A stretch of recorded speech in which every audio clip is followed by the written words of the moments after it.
Hello Mark, I'm Keisha and my student number is 49. I'm a sophomore. Today I'm going to read the speech, The Laws That Sex Workers Really Want by Toni Mack. And here I'm going to start the speech. I want to talk about sex for money. I'm not like most of the people you will have heard speaking about prostitution before. I'm not a police officer or a social worker. I'm not an academic, a journalist, or a politician. And as you probably have picked up from Miriam's blurb, I'm not a nun either. Laughter. Most of those people would tell you that selling sex is degrading, that no one would ever choose to do it, that it is dangerous, women get abused and killed. In fact, most of those people would say there should be a law against it. Maybe that sounds reasonable to you. It sounded reasonable to me until the closing month of 2009. When I was working to that end, minimum wage jobs, every month my wages would just replenish my overdraft. I was exhausted and my life was going nowhere. Like many others before me, I decided sex for money was a better option. Now, don't get me wrong. I would have loved to have won the lottery instead, but it wasn't going to happen anytime soon, and my rent needed paying, so I signed up for my first shift in a brothel. In the years that have passed, I've had a lot of time to think. I've reconsidered the ideas that I once had about prostitution. I've given a lot of thought to consent and the nature of work under capitalism. I've thought about gender inequality and the sexual and reproductive labor of women. I've experienced exploitation and violence at work. I've thought about what's needed to protect other sex workers from these things. Maybe you've thought about them too. In this talk, I'll take you through the four main legal approaches applied to sex work throughout the world, and explain why they don't work, why prohibiting the sex industry actually exacerbates every harm that sex workers are vulnerable to. Then I'm going to tell you about what we, as sex workers, actually want. The first approach is full criminalization.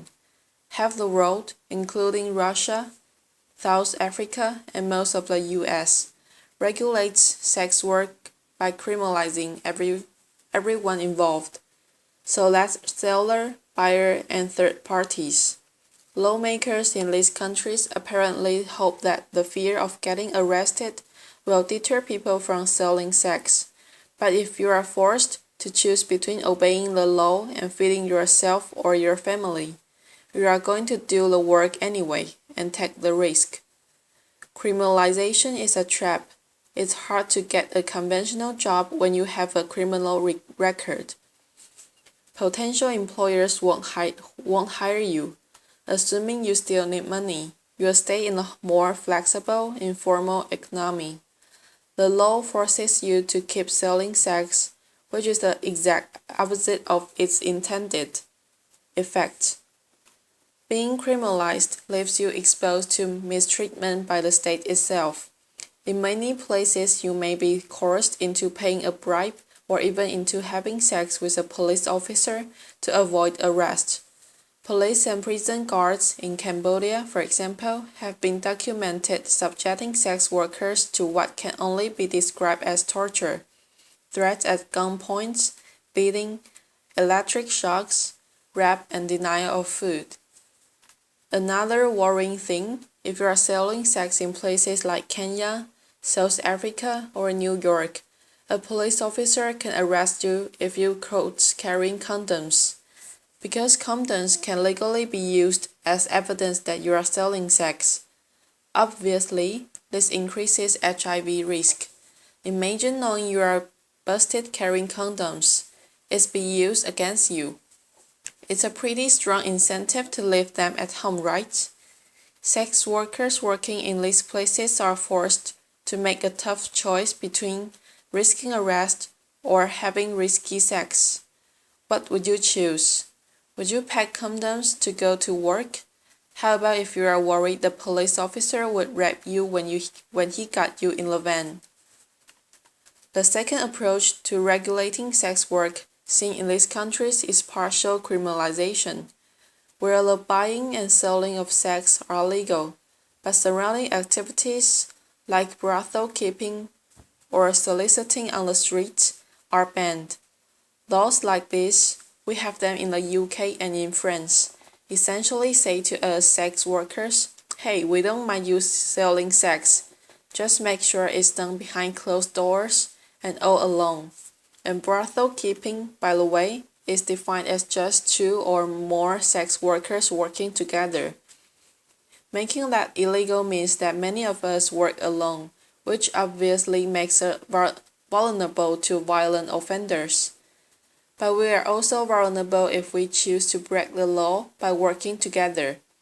A couple of years ago, a friend of mine was nervous after she was attacked at work. So I said that she could see her clients from my place for a while. During that time, we had another guy turn nasty. I told the guy to leave or I would call the police, and he looked at the two of us and said, "You girls can't call the cops. You are working together. This place is illegal." He was right. He eventually left without getting physically violent. But the knowledge that we are breaking the law empowered that man to threaten us. He felt confident he would get away with it. The prohibition of street prostitution also causes more harm than it prevents. Firstly, to avoid getting arrested, street workers take risks to avoid detection, and that means working alone or in isolated locations like dark forests where they are vulnerable to attack. If you are caught selling sex outdoors, you pay a fine. How do you pay that fine without going back to the streets? It was the need for money that saw you in the streets in the first place, and so the fines stack up, and you are caught in a vicious cycle of selling sex to pay the fines you got for selling sex. Let me tell you about Mariana Popa, who worked in Redbridge, East London.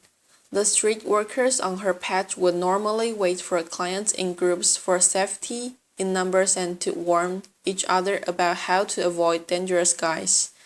But during a police crackdown on sex workers and their clients, she was forced to work alone to avoid being arrested. She was stabbed to death in the early hours of October 29, 2013. She had been working later than usual to try to pay off a fine she had received for soliciting. So if criminalizing sex workers hurt them, why not just criminalize the people who buy sex? This is the aim of the third approach I want to talk about. The Swedish or Nordic model of sex work law. The idea behind this law is that selling sex is intrinsically harmful, and so you are, in fact, helping sex workers by removing the option. Despite growing support for what's often described as the ended demand approach, there is no evidence that it works. There is just as much prostitution in Sweden as there was before. Why might that be? It's because people selling sex often don't have other options for income. If you needed that money, the only effect that a drop in business is going to have to force you to lower your prices or offer more risky sexual services. If you need to find more clients, you might seek the help of a manager. So you see, rather than putting a stop to what's often described as pimping, a law like this actually gives action to potentially abusive third parties. To keep safe in my work, I try not to take bookings from someone who calls me from a withheld number. If it's a home or a hotel visit, I try to get a phone name and details. If I work under the Swedish model, a client would be too scared to give me that information. I might have no other choice but to accept a booking from a man who is untraceable if he later turns out to be violent. If you need their money, you need to protect your clients from the police. If you work outdoors, that means working alone or in isolated locations, just as if you were criminalized yourself. It might mean getting into cars quicker, less negotiating the time means snap decisions. Is this guy dangerous or just nervous? Can you afford to take the risk? Can you afford not to? Something I'm often hearing is, prostitution would be fine if we made it illegal and regulated it. We call that approach legalization, and it's used by countries like the Netherlands, Germany, and Nevada in the US. But it's not a great model for human rights. And in state-controlled prostitution, commercial sex can only happen in certain legally designated areas or venues. And sex workers are made to comply with special restrictions, like registration and forced health checks. Regulation sounds great on paper, but politicians deliberately making regulation around the sex industry expensive and difficult to comply with. It creates a two-tiered system, legal and illegal work. We sometimes call it backdoor criminalization. Rich, well-connected brothel owners can comply with the regulations, but more marginalized people find those hoops impossible to jump through. And even if it's possible in principle, getting a license or proper venue takes time and costs money. It's not going to be an option for someone who's desperate and needs money tonight. They might be a refugee or fleeing domestic abuse. In this two-tier system, the most vulnerable people are forced to work illegally, so they are still exposed to all the dangers of criminalization I mentioned earlier. So, it's looking like all attempts to control or prevent sex work from happening makes things more dangerous for people selling sex. Fear of law enforcement makes them work alone in isolated locations, and allows clients and even cops to get abusive in the knowledge that they will get away with it. Fines and criminal records force people to keep selling sex, rather than enabling them to stop. Crackdowns on buyers drive sellers to take dangerous risks and into the arms of potentially abusive managers. These laws also reinforce stigma and hatred against sex workers. When France temporarily brought in the Swedish model 2 years ago, ordinary citizens took it as a cue to start carrying out vigilant attacks against people working on the streets. In Sweden, opinion surveys show that significantly more people want sex workers to be arrested now than before the law was brought in. If prohibition is this harmful, you might ask why it is so popular. Firstly, sex work is and always has been a survival strategy for all kinds of unpopular minority groups. People of color, migrants, people with disabilities, LGBTQ people, particularly trans women. These are the groups most heavily profiled and punished through prohibitionist law. I don't think this is an accident. These laws have political support precisely because they target people that voters don't want to see or know about. Why else might people support prohibition? Well, lots of people have understandable fears about trafficking. Folks think that foreign women kidnapped and sold into sexual slavery can be saved by shutting a whole industry down. So, let's talk about trafficking. Forced labor does occur in many industries, especially those where the workers are migrants or otherwise vulnerable. And this needs to be addressed, but it's best addressed with legislation targeting those specific abuses, not an entire industry. when 23 undocumented Chinese migrants drowned while picking cacos in Morecambe Bay in 2004, there were no calls to outlaw the entire seafood industry to save trafficking victims. The solution is clearly to give workers more legal protections, allowing them to resist abuse and report it to authorities without fear or arrest. The way the term trafficking is thrown around implies that all undocumented migration into prostitution is forced. In fact, many migrants have made a decision, out of economic need, to place themselves into the hands of people smugglers. Many do this with the full knowledge that they will be selling sex when they reach their destination. And yes, it can often be the case that these people smugglers demand exorbitant fees, coerce migrants into work they don't want to do, and abuse them when they are vulnerable. That's true of prostitution, but it's also true of agricultural work, hospitality work, and domestic work. Ultimately, nobody wants to be forced to do any kind of work, but that's a risk many migrants are willing to take because of what they are leaving behind. If people were allowed to migrate legally, they wouldn't have to place their lives into the hands of people smugglers. The problems arise from the criminalization of migration, just as they do from the criminalization of sex work itself. This is a lesson of history. If you try to prohibit something that people want or need to do, whether that's drinking alcohol, or crossing borders, or getting an abortion, or selling sex, you create more problems than you solve.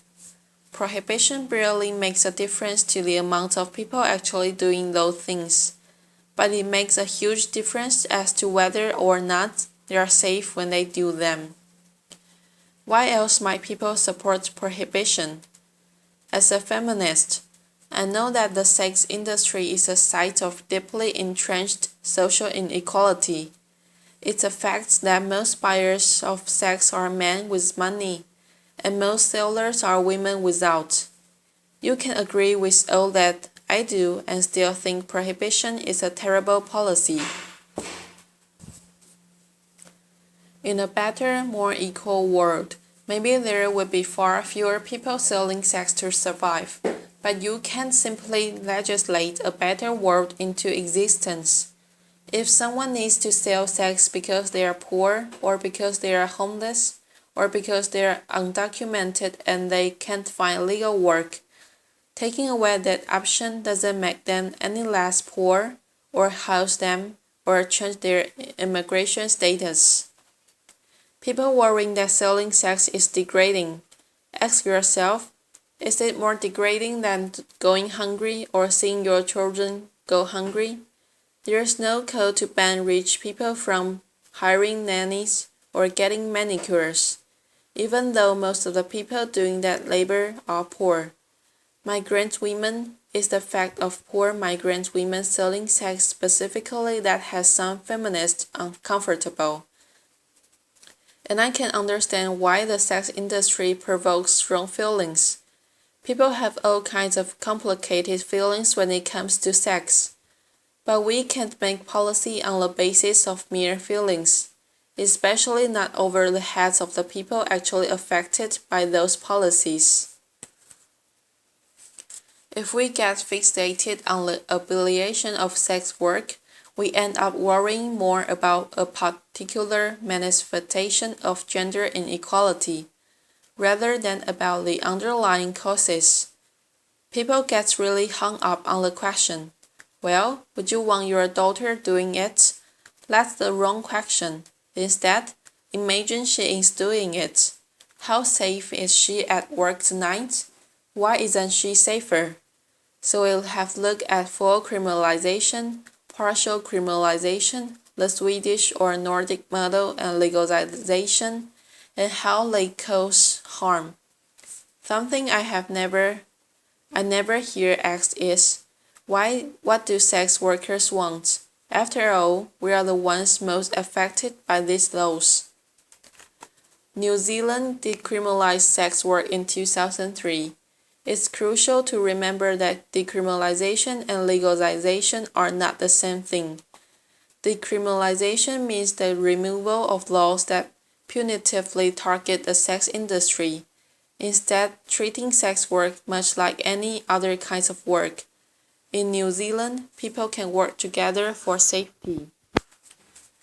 And employers of sex workers are accountable to the state. A sex worker can refuse to see a client at any time, for any reason, and 96% of street workers report that they feel the law protects their rights. New Zealand hasn't actually seen an increase in the amount of people doing sex work, but decriminalizing it has made it a lot safer. But the lesson from New Zealand isn't just that its particular legislation is good, but that crucially it was written in collaboration with sex workers, namely the New Zealand Prostitutes Collective. When it came to making sex work safer, they were ready to hear it read from sex workers themselves. Here in the UK, I am part of sex worker-led groups like the Sex Worker Open University and the English Collective or Prostitutes, and we form part of the global movement demanding decriminalization and self-determination. The universal symbol of our movement is the red umbrella. We are supported in our demands by global bodies like UNAIDS, the World Health Organization, and Amnesty International. But we need more allies.